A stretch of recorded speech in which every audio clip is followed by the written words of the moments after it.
Puji Tuhan, saya yakin hari ini adalah hari yang telah Tuhan ciptakan untuk Anda. Hari ketika Anda akan menerima jawaban doa. Yang percaya katakan amin. Mari kita buka firman Tuhan. Saya berikan judul sharing saya sebentar lagi adalah Ku Percaya Mujizat. Anda bisa catat, Ku Percaya Mujizat. Yoel pasal yang kedua ayat 21 sampai 27. Sambil Anda buka, saya akan bacakan. Jangan takut hai tanah, bersorak-soraklah dan bersukacitalah. Sebab juga Tuhan telah melakukan perkara yang besar. Jangan takut hai binatang-binatang di padang, sebab tanah gembalaan di padang gurun menghijau. Pohon menghasilkan buahnya, pohon ara dan pohon anggur memberi kekayaannya. Hai Bani Sion, bersorak-soraklah dan bersukacitalah karena Tuhan Allahmu. Sebab telah diberikannya kepadamu hujan pada awal musim dengan adilnya, dan diturunkannya kepadamu hujan pada awal dan hujan pada akhir musim, seperti dahulu. Tempat-tempat pengirikan menjadi penuh dengan gandum, dan tempat pemerasan kelimpahan anggur dan minyak. Aku akan memulihkan kepadamu tahun-tahun yang hasilnya dimakan habis oleh belalang pindahan, belalang pelompat, belalang pelahap, dan belalang pengerit, tentaraku yang besar yang kukirim ke antara kamu. Maka kamu akan makan banyak-banyak dan menjadi kenyang. Dan kamu akan memuji-muji nama Tuhan Allahmu yang telah memperlakukan kamu dengan ajaib. Dan umatku tidak akan menjadi malu lagi untuk selama-lamanya. Kamu akan mengetahui bahwa aku ini ada di antara orang-orang Israel. Dan bahwa aku ini Tuhan adalah Allahmu dan tidak ada yang lain. Dan umatku tidak akan menjadi malu lagi untuk selama-lamanya. Ku percaya mujizat.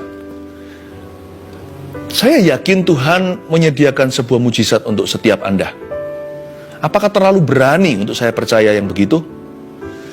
Kalau kita sekarang adakan saat teduh, mending saya percaya daripada bimbang. Kalau masuk ke hadirat Tuhan itu, lebih baik kita percaya dulu, dikoreksi kemudian, daripada bimbang dan ragu, dan tidak memperoleh apa-apa di dalam hadirat Allah. Bukan berarti kalau kita menghampiri Tuhan itu selalu motivasi sesuatu, selalu minta-minta, bukan. Tapi saya mau ajak Anda untuk percaya bahwa Allah itu ada, seperti ayat terakhir yang kita baca, kamu akan mengetahui bahwa aku ini ada. Aku ini ada di antara orang Israel, dan mujizat itu biasa bagi Allah. Memang kita, bagi manusia, mujizat itu luar biasa, extraordinary. Tapi mujizat itu adalah perkara sehari-hari bagi Tuhan. Seperti Anda dan saya bernafas, menghirup oksigen, makan, mujizat itu perkara yang tidak mustahil bagi Allah. Bolehkah kita berharap akan mujizatnya? Bukan hanya boleh. Tanpa iman kita tidak bisa menyenangkan Tuhan. Iman itu termasuk di dalamnya percaya akan mujizatnya. Tapi sebelum kita percaya akan mujizatnya, saya tunjukkan kepada Anda dan saya, siapa dia yang membuat mujizat itu. Betapa mulia dan baiknya hatinya. Ayat 21, jangan takut hai tanah, bersorak-soraklah dan bersukacitalah, sebab juga Tuhan telah melakukan perkara yang besar. Pertama-tama Tuhan berfirman bukan kepada manusia, tetapi kepada tanah. Jangan takut hai tanah. Kenapa? Karena Tuhan itu kasihan sama bangsa Israel. Bangsa Israel di zaman Yoel, mereka mengalami musibah, yaitu terjadi serangan hama yang tidak terhingga, nggak pernah terjadi dalam sejarah mereka. Belalang pengerit, belalang pelompat, belalang pindahan, belalang pemusnah. Hasil panen gagal total. Saya tidak berbicara tentang bisnis agrikultur ya, saya bicara tentang bahan pokok makanan. Itu berarti kelaparan melanda bangsa ini. Krisis ekonomi, depresi sosial.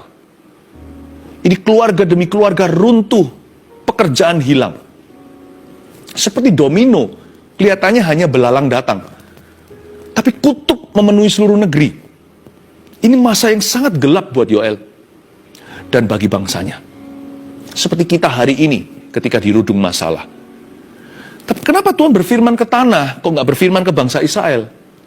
Tuhan ingin menunjukkan betapa baik hatinya supaya kita tidak taruh rasa curiga, dan berpikiran negatif tentang Tuhan kita. Jangan takut, hai tanah. Kalau sama tanah aja Tuhan bisa kasihan, masa nggak bisa kasihan sama kita? Jadi jangan pernah salahkan atau tuduh Tuhan yang tidak-tidak. Kita berkata Tuhan nggak peduli. Kok tahu kalau Tuhan nggak peduli? Tuhan sangat peduli. Sama tanah aja yang dilanda wabah, yang dimakan hama, yang gersang, yang hangus, masa paceklik yang berkepanjangan, Tuhan aja bisa kasihan sama tanah loh. Tanah itu bukan manusia. Tanah itu tidak punya roh di dalamnya. Tuhan aja bisa kasihan dan berkata, jangan takut ya, sebentar lagi aku memulihkanmu. Percaya mujizat itu nggak susah kalau kita nggak curiga sama Allah. Percaya sama mujizat itu gampang kalau kita percaya maksud hati Tuhan itu selalu baik dan mulia.